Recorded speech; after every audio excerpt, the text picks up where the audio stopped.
Welcome back to the deep dive. Today we're analyzing a platform that it really represents a major shift in how modern air power works. We're going deep on the EA-18G Growler. This is a machine designed not just to drop bombs, but to control the fundamental reality of the battlefield, the electromagnetic spectrum. Which is just, it's the definition of electronic dominance. Our sources establish immediately that the Growler is the most advanced airborne electronic attack platform, or AEA, that's currently in production.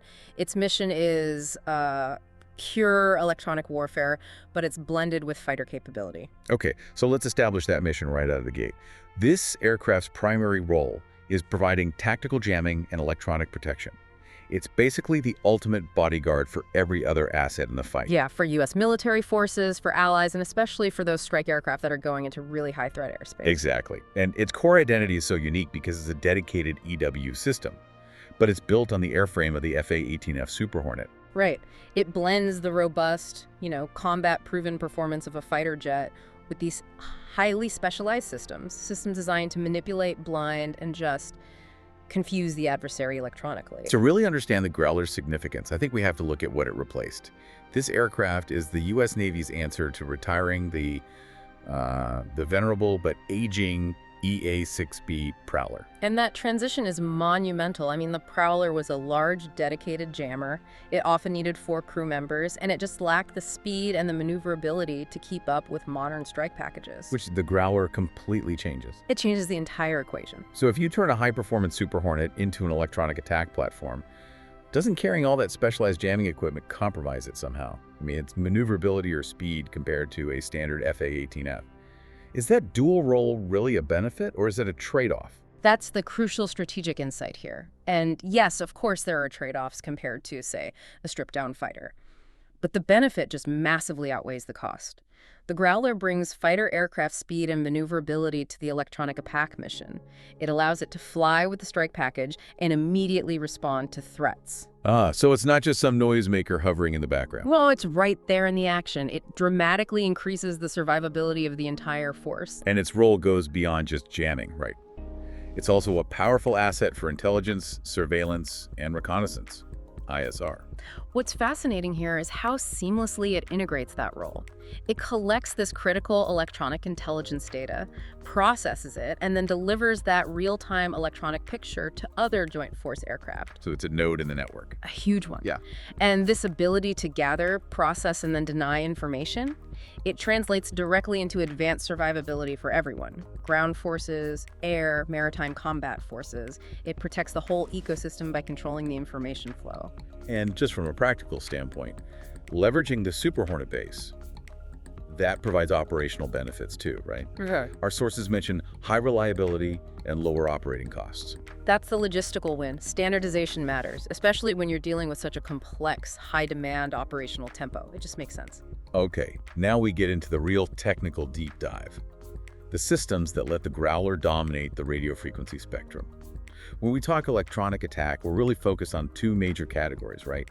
Jamming the enemy and protecting the Growler crew itself. Let's start with offense. The key system for communications denial is the ALQ-227, the communications countermeasure set. The system doesn't just, flood the airwaves randomly. It's highly sophisticated. It locates, it records, it analyzes, and then it digitally jams enemy comms across a massive frequency range. That sounds like information warfare at its absolute purest. Can you give us an analogy for what that's doing strategically? Yeah, think of it this way. It's not just turning off the enemy's radio by shouting louder. It's actively hijacking the frequency, playing back confusing or misleading data, and feeding digital garbage directly into their command systems. Wow. It creates systematic communications chaos. It forces them to fall back on less reliable, older methods. But here's the paradox then. If the Growler is intentionally flooding the environment with these high-power jamming signals, how does its own crew maintain crystal-clear radio comms with command? Or the other fighters? Doesn't the aircraft just jam itself? That's a critical constraint, and that's exactly why the interference cancellation system is so vital. It's the countermeasure built right in. This system dynamically monitors and filters out the Growler's own jamming transmissions. Okay, so it's like wearing perfect noise-canceling headphones in a rock concert you're creating. That's a great way to put it. It ensures the crew maintains uninterrupted radio contact. It's real-time self-jamming prevention. So if we connect this to targeting, we hit the next layer. The Growler isn't just a jammer. It has to ID its targets, collect intel. How does the APG-79 ASO radar manage to operate so effectively while all this chaos is happening? That is the game changer that ASA brings to electronic warfare.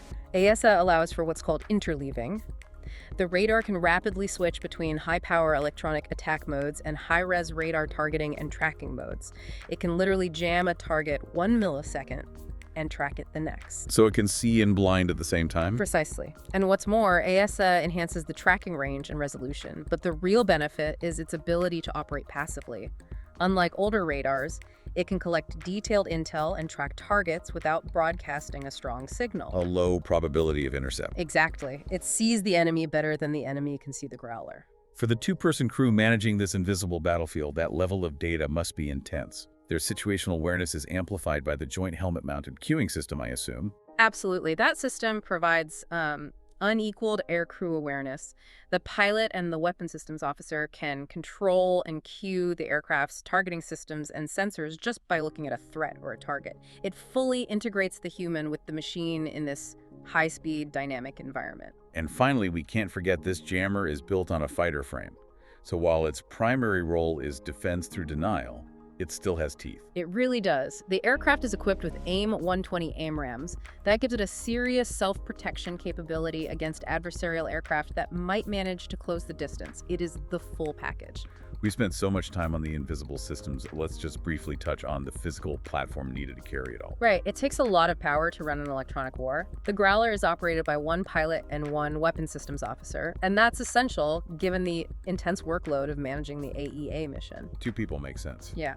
And the aircraft is powered by 2 F414 GE400 engines. They deliver about 44,000 pounds of thrust, which is needed to push a pretty large airframe. It's about 60 feet long. And all that power and size is needed, not just for speed, but for carrying the specialized external jamming cause and the ordnance load. Definitely. Now, in terms of global context, the primary customer is, of course, the U.S. Navy, but the truly significant deployment involves the second major customer, the Royal Australian Air Force. Our source material really highlights that Australian Foreign Military Sales Agreement.